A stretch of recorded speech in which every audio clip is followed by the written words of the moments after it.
Hello everyone. So today we are going to see how training, testing and validation can be done in our machine learning. So training, testing and validation are the most important step to make your machine learn. So training is going to be used to train your machine using some algorithms. Then we can keep aside some testing data for the testing purpose so that we can check the performance of the system, and there is validation as well. So as we all can see in the diagram, the data can be split into training and testing, or it can be split into training, validation and testing. So the training set to actually train the algorithm that can be used. So model learn using this training data set. It can have the task, it can collect the information, and then the validation set to keep the track of how well it is doing as it learns. So now if you can see the volume voice, the training data set is having the larger volume. So if we are going to train the machine, so in between we need to keep validating whether the machine is getting that training properly or not. So to get that validation done, we are going to keep the validation data that is shown in the pink color over here in the diagram, that whether the training is getting properly done or not, which model is best, that can be decided using the validation, and the test set to produce the final result that we are going to use the testing data. So this testing data is going to help us to check the performance of the system. It will decide how good is this model truly. Like it will give the different results, and depending on the different performance measures, then we can check what is the performance of the system. So now the question is, why use both validation and testing? Is it really necessary, or can we go with only testing as well? So now validation actually it helps to improve the model's performance before testing. Before test, because testing is the last stage. So while training your model, we need to keep on validating in between that whether the training is getting properly happened or not. And if not, then maybe at the end only we can check the training has not been properly given. So while testing, then it is going to give us the inaccurate results. So that's why validation help us to improve the model's performance before testing itself. So testing provides a realistic assessment of a model's performance. So to make it good in the performance wise, the good results can be achieved if the validation is there. So if we are going to check some data training needs, like the what could be the percentage of the training and testing data. So here are some common examples given, that if we are going to keep aside 80% of the data for training, then we will be using 10% for the validation and 10% for testing purpose. If we are going to use the 70% data for the training purpose, then we can divide 15% each for the validation and testing data. And if we will be using the 60% of the data for the training purpose, then 20 each can be kept aside for validation and testing the data. So validation is very important to improve the model's performance, but without validation also we can divide our data in training and testing two phases.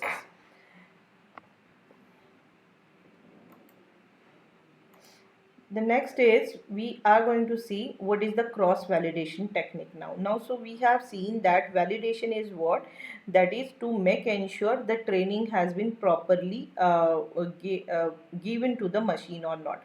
So here the cross validation is a technique used to test the model's ability to predict the unseen data, that is data not used to train the model. So this cross validation is useful if we have the limited data when our test is not large enough. So if we are having the limited data, not very large data set, then at that time this validation technique is going to be very useful and helpful.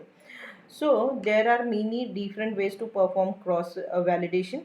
So in general, this cross validation technique is going to split the training data set into k blocks. So here k could be any integer number.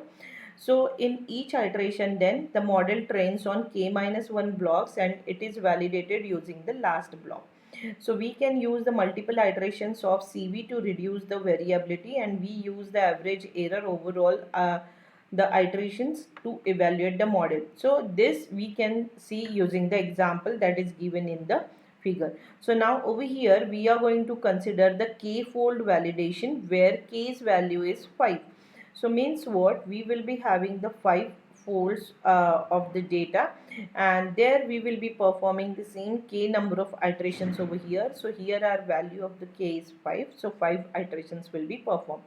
So look at the figure now. So this data set is divided into training and testing. So now in the first fold, as this is the 5 fold, so we have divided it into 5 different parts.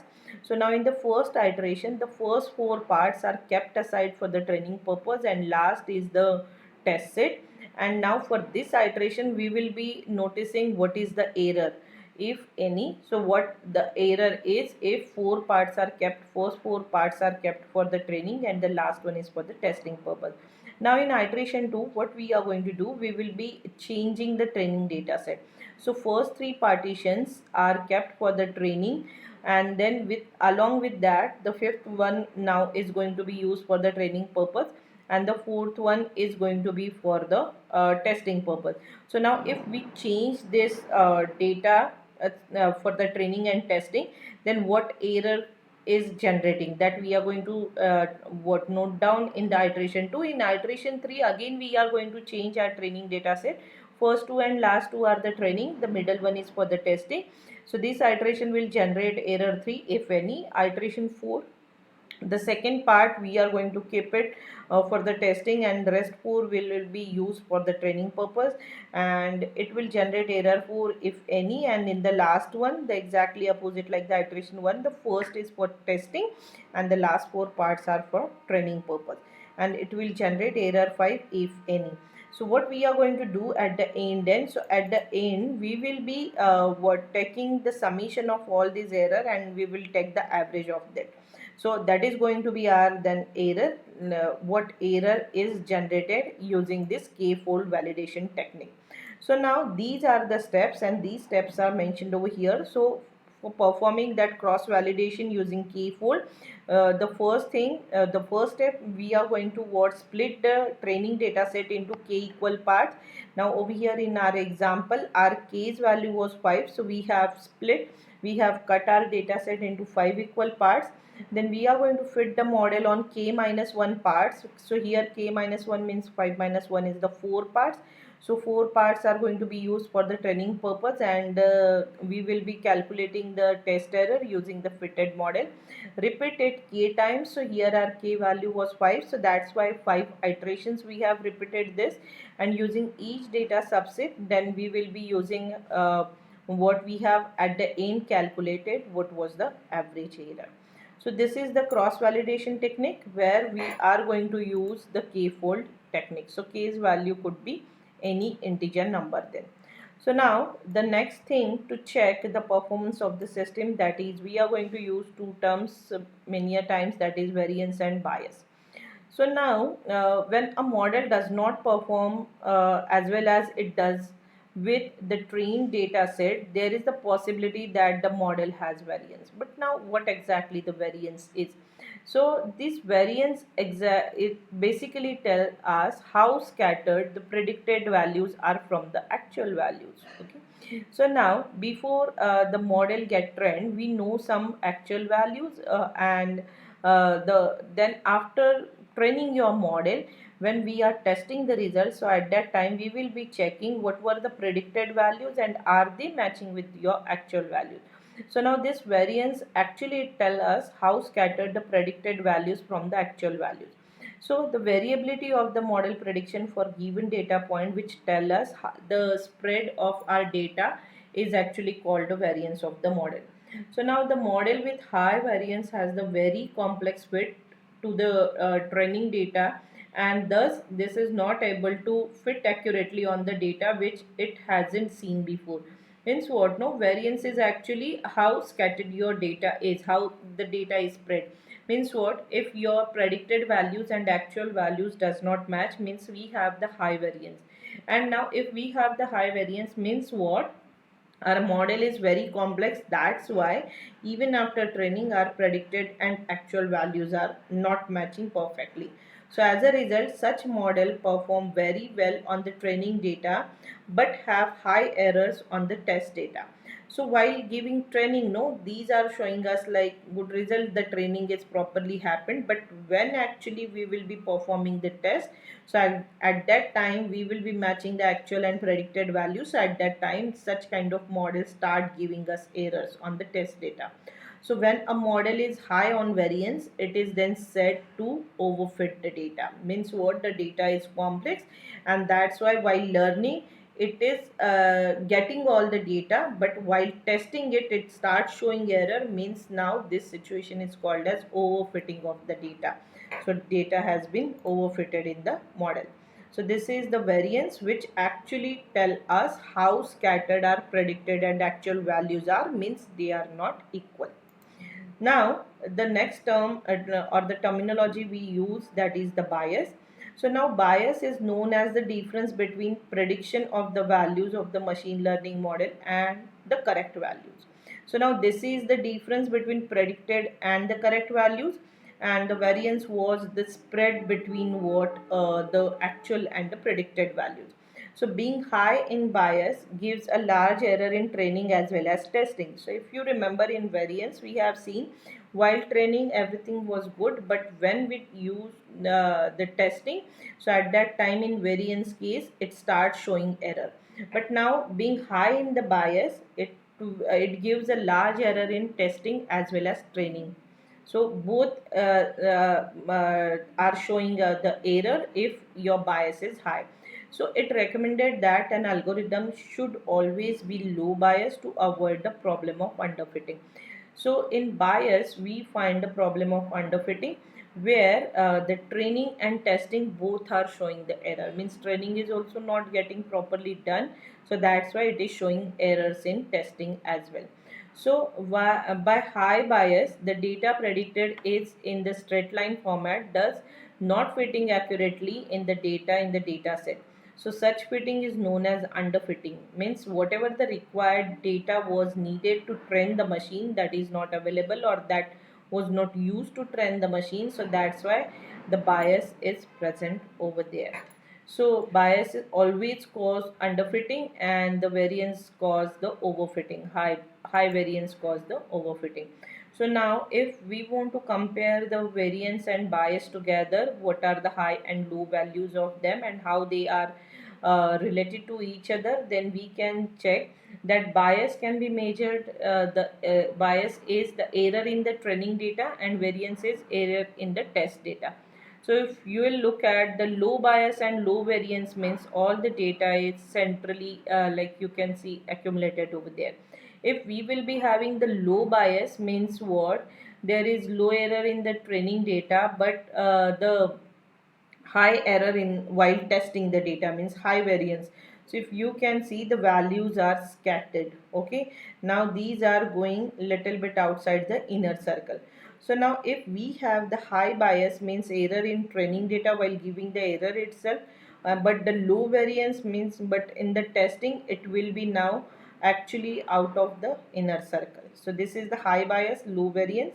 And now the next concept is high variance, high bias. Both are high, means there are error in training and testing as well. So you can see the how scattered those values are from your the inner circle, that is means from the actual value. So what this is showing us, what is the relation between your actual values and the predicted value. So that is all depend on the bias and variance, how high or low these bias and variance are. So according to that, the values can be calculated. So the next term is bias variance trade-off. So this bias variance trade-off we can use while building the machine learning model, and it is really important to take care of bias and variance in order to avoid overfitting and underfitting in the model. So if the model is very simple with the fewer parameters, it may have the low variance and high bias.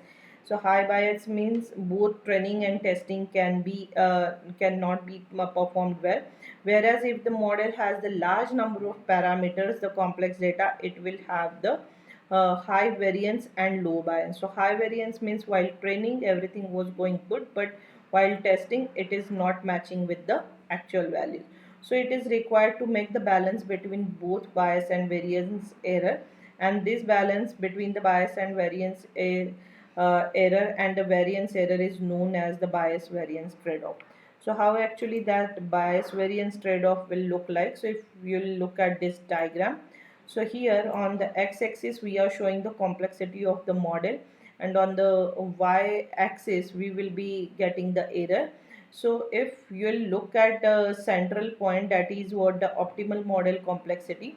So the green line is showing us the variance and the blue line is showing us the bias. So now if we decrease the variance, the green line, if we decrease the variance, you can just look at the graph. Uh, uh, the bias is getting increased, and if we decrease the bias, the variance is getting increased. So there is some central point where both lines are meeting. So actually this is called as the sweet spot, where that is called as the balance between bias and variance, means both these values are neither high or low, but these are the average value where both lines are meeting. So we are looking for such values in bias variance trade-off where both are neither high or low. So that is actually good for the model's training and testing purpose. So this is all about our how we can train the model, test it, how the validity can be checked. Then we have seen what is the k-fold cross validation techniques, what is bias variance, and what is the bias variance trade-off. Thank you.